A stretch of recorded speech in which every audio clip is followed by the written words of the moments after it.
Hello guys, today I'm going to be summarizing Walter Bergman's The Prophetic Imagination, the second edition.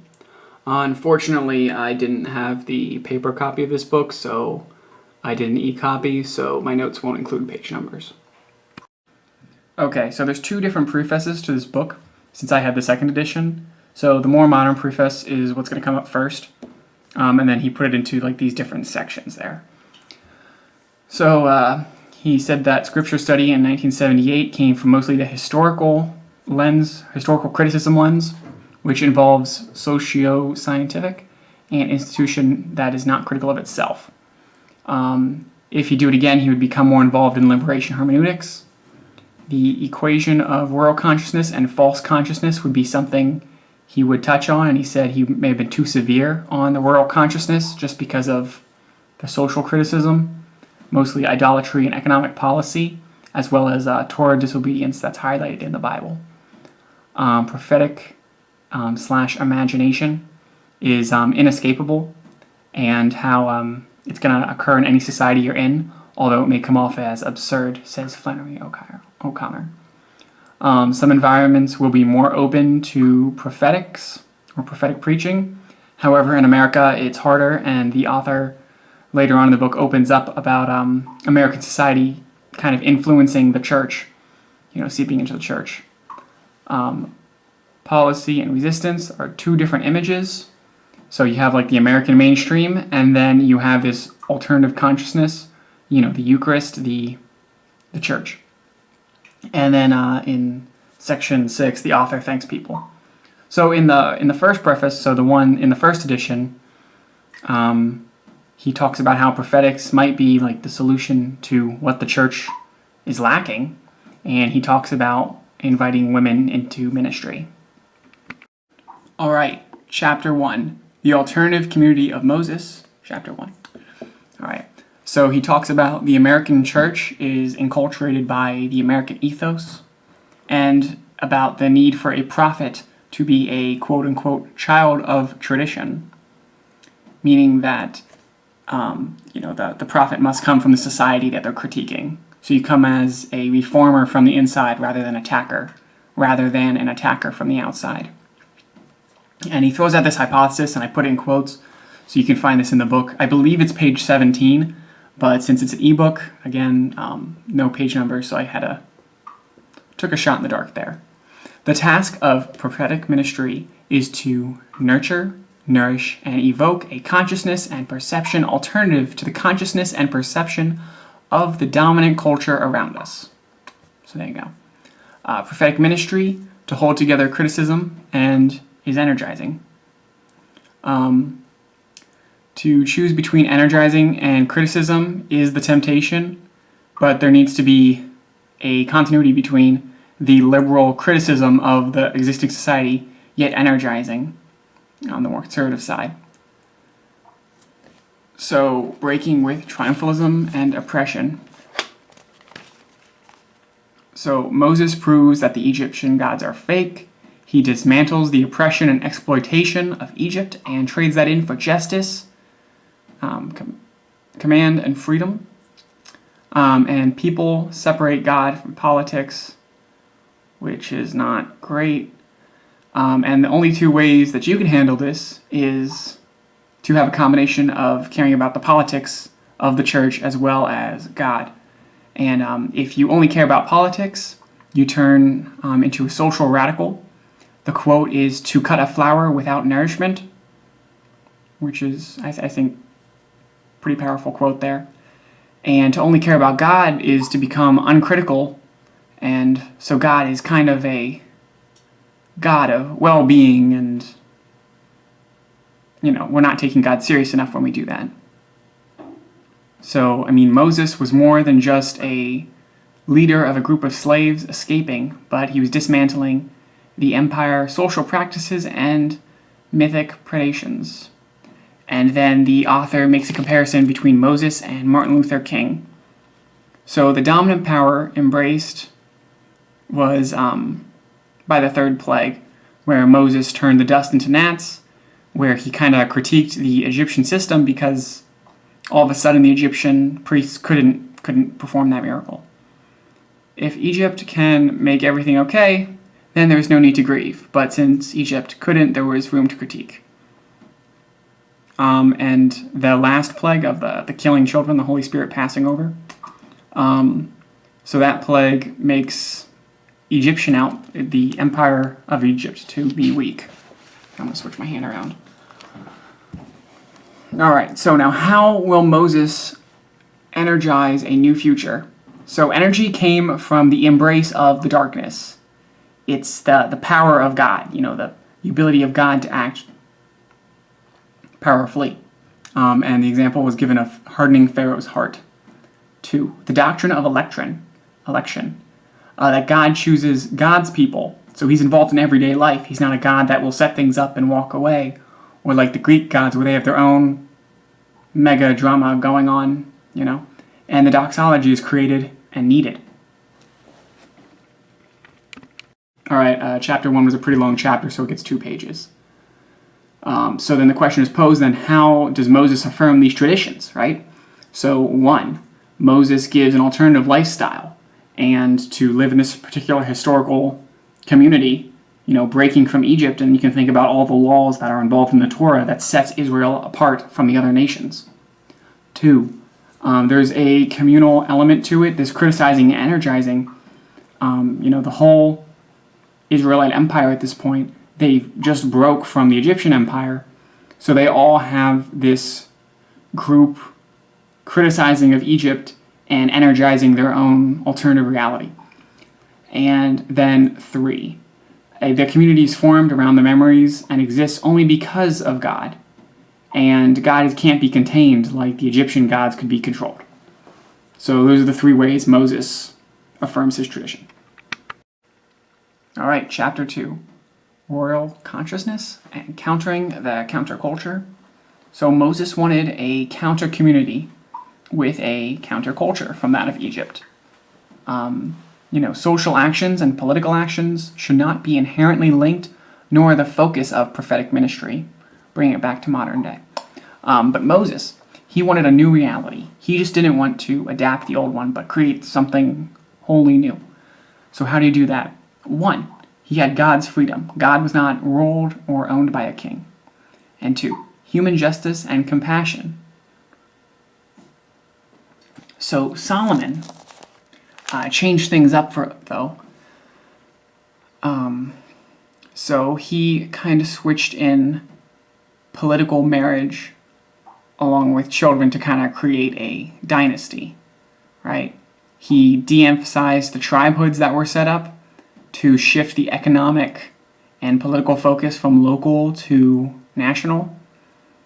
He created an elaborate bureaucracy to institute technical reasoning. 4, he had a standing army, so the wars were not subject to personal opinion, but his opinion. Fascination with wisdom, which is just looking to rationalize everything into the management of pieces. And labor. So the support of massive building projects involved a form of almost slavery with the people of Israel. So the Solomonic effect brought back these same paganistic roots that we saw in Egypt, quote-unquote enlightenment. So there were 3 basic achievements of the Solomonic reign. 1, affluence. Before this time, Israel was not wealthy, but now they are very wealthy and societal. It's the first time they didn't have to worry about their basic survival tasks. So they went back to a oppressive social policy. Not all are wealthy, so forced labor. Great. Yep, and this was really how their economy was built. And they had a static religion. Opposed to a God that was free and couldn't be controlled, God became the theological support behind whatever the state did. Solomon made God the captive. So Solomon versus Moses. It's the economic affluence versus equity of Moses. It's the political oppression versus justice. It's the religion of God accessibility versus God's freedom. So there were two major theological themes that came out of this period. One, creation faith. They finally had the opportunity to look beyond basic day-to-day survival and ask the bigger questions. It gave the kings more power and marginalized some. And messianism, the idea of an advocate for the marginalized, became new and challenged the power of the king. And we live in a similar situation to Solomon, the author says. So the royal program, what Solomon instituted, would institute a management mentality versus a leader mentality. It changed the religion of the people to the official religion of oppression.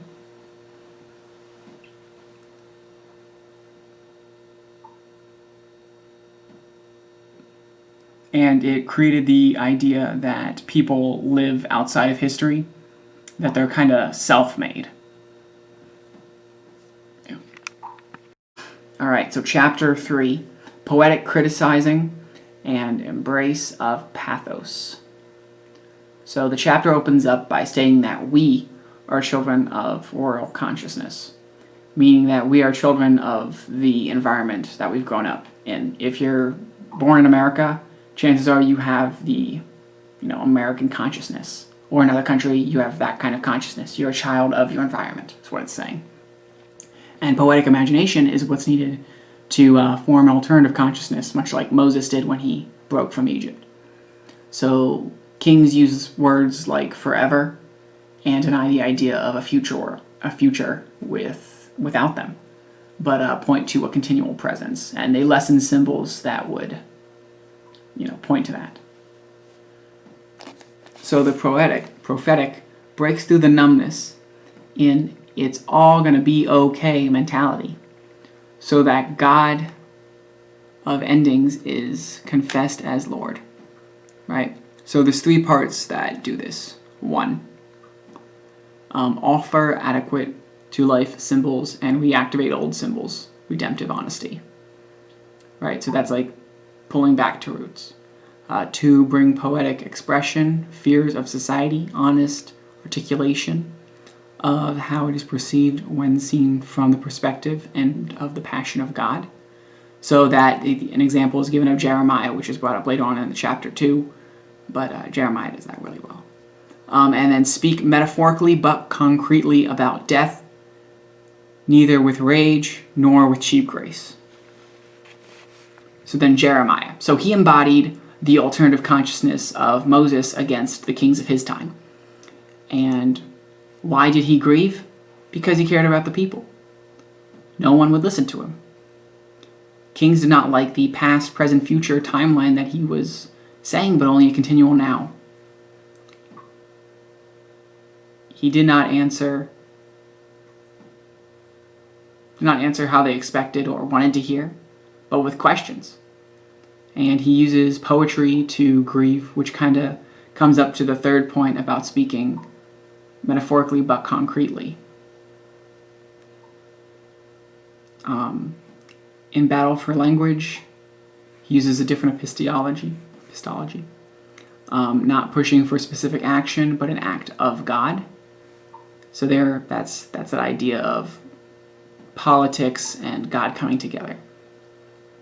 Weeping causes the king to lose the throne because it shows a discontent, this radical criticism. Okay, so chapter 4, prophetic, energizing, and emergence of amazement. So the world consciousness leads people to despair about the power to move toward new life. It is the task of prophetic imagination and ministry to bring people to engage the promise of newness that is at work in our history with God. So that's a quote right there. Excluding hope. Yeah. Royal consciousness takes hope from the future. The only thing that will really advance in this major bureaucracy is weapons of the king. And the idea that there's no new beginnings. King banishes hopes to maintain power and can't welcome hope back into the environment. So the king or the government wants to manage all the pieces. Hope is the enemy because it is scary, because it could be a hope without the king. So to penetrate the despair through prophetic criticizing, you got to use symbols that contradict the hopelessness. Must be old symbols, cannot be new language. Hopes should be set in the future. Teach people to use words, symbols for hope. 2. Hope/yearning. There's a refusal to agree with the current facts and call into question current situations and hope for extreme, or hope can't be too extreme, rather, or not enough, but an appropriate amount. And 3. Newness that redefines. Speak metaphorically of hope, but concretely of real newness. So, language of amazement. It's against despair. It's the ultimate energizer. And Isaiah knew that the environment, or he knew the environment he was in. He was strong. He knew God, and he gives hope. Jeremiah broke through the numbness. 2nd Isaiah dealt with despair. Lament is the loss of kingship. Doxology, the embrace of the true king and rejection of false kings. Being in royal consciousness brought despair for Jesus. Despair for Jesus. Probably desire for Jesus. Probably desire. Yeah. Isaiah mocks the royal consciousness. New song, people are excited about the new reality. Birth to the barren, God's promises overcome. There's even new hope in Babylon. And nourishment, Israel eats bread. Yeah, eating bread out in the wilderness. And something about Babylon. I just got a little sloppy there. Sorry, guys. So the chapter kind of ends with 2 points. God is the source of newness, and he stands by the empire he's with. He's not switching around. He's with the Israelites one day, then the Egyptians, then the Assyrians. He sticks by his people. And the idea that only those who are in pain, only those who are in anguish can sing a new song, have a new hope beyond the present future. Okay, so chapter 5, criticism and pathos in Jesus of Nazareth. Dominant consciousness. Must be radically criticized and dismantled ultimately. So Jesus criticized the royal consciousness of his time. He did this through Jesus' birth.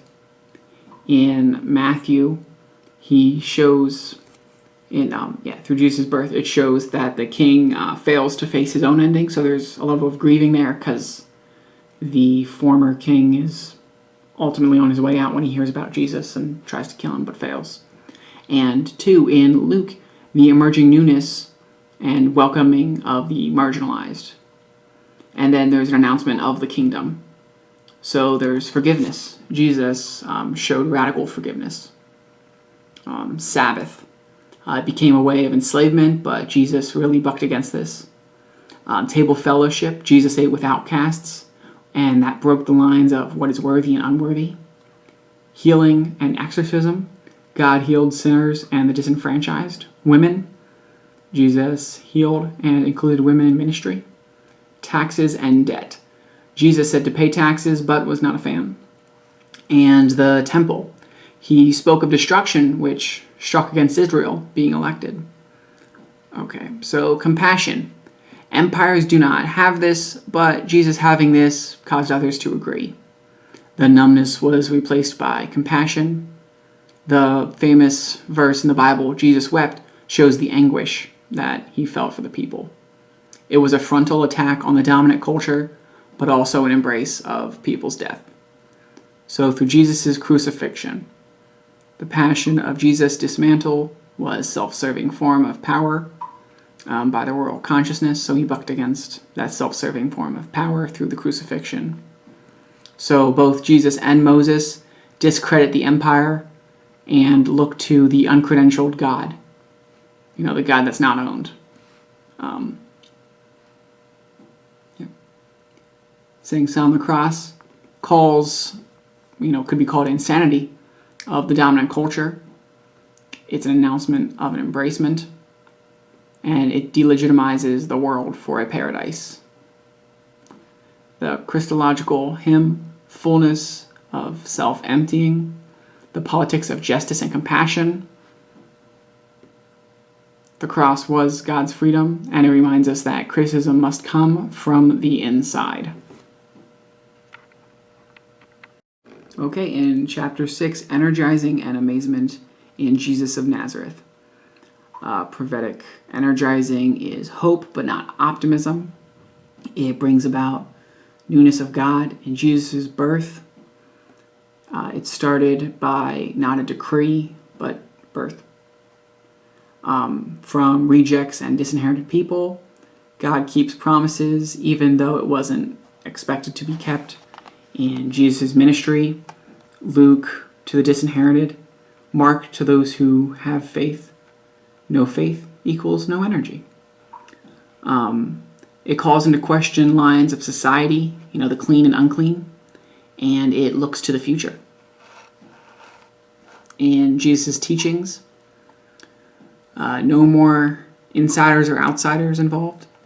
Announces conditions that cause illness were irrational, because the idea that if a person is sick, it's because they sinned against God.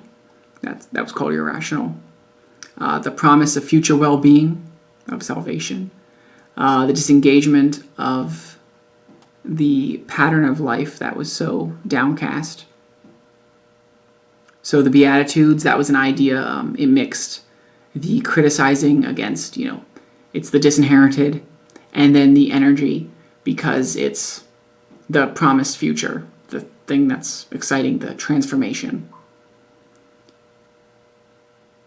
And the future will only be good for those who aren't enjoying the present. So then in Jesus' resurrection, it was not expected, so it was energizing. It was the ultimate act of prophetic energizing. It was a threat to the regime, and it was a new history voiced by the unvoiced. Okay, so chapter 7, a note on the practice of ministry. So the monarchy, or that dominant culture, always tries to silence the criticism and deny this energizing that's about to come about. Prophets carried on the consciousness of Moses, and ultimately so did Jesus. As far as ministry goes, prophetic ministry involves offering alternative perception of reality, and in letting people see their own history in the light of God's freedom and His will for justice. Dimensions of prophetic ministry. It makes an alternative community.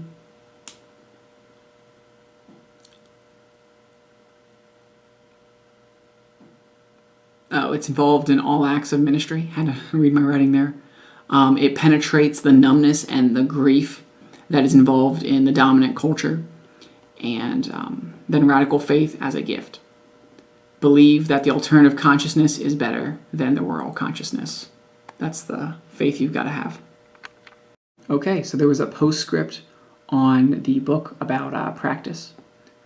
So it states that prophetic imagination is not just a good idea, but a concrete practice that extends beyond culture to a hope that is found well beyond. He gives certain examples of different times in which prophetic ministry was practiced. Most of them involved looking out for the poor and the struggling. And to close up the book, he says that all ministries can be prophetic. Hey guys, thank you for watching the video. Please like and subscribe to the channel. I'm just trying to put out more books like this, more videos like this where I give summaries of books that don't have much of an online presence. So that way you guys can use it for academics or just interest, whatever you guys want to use it for. Hey, thanks again.